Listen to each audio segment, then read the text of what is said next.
काल शनिवार होता, तनीच्या पप्पांचा उपवास असतो. गावाकडून शेंगा आणलेले होते आणि ते मला बी काढून मग परत मला भाजून कूट करायचं होतं. तर शेंगदाणा भाजून घेतलं, त्याच्यानंतर शाबू बनवायला घेतलेलं. तर इथं एक शाबू जितकं परतेल ना कढईमध्ये तितकं चवीला छान आणि एकदम खुला खुला बनतं. तर सगळी इथं भांडी वगैरे खूप पडलेली होती आणि त्यात नळाचं पाणी गेलेलं.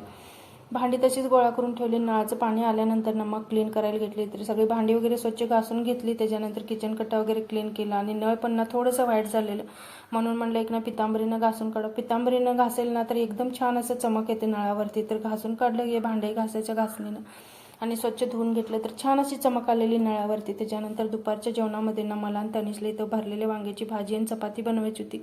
छान अशी भाजी करून घेतली, जेवण केलं आणि संध्याकाळच्या वेळेला ना आम्ही मार्केटमध्ये गेलेलो. माझ्या चेहऱ्यावरचा हसू तुम्हाला कळतच असेल. तर मला गडवालची साडी घेतलेली दुकानमध्ये. त्याच्यानंतर ना शनिवार होता म्हणून मंदिरमध्ये आलेलो. तर खूप अशी गर्दी होती. तिथून घरी आलो, जेवण केलं. तर कसा वाटला मिनी ब्लॉग? आवडला असेल तर लाईक, शेअर आणि सबस्क्राईब करा.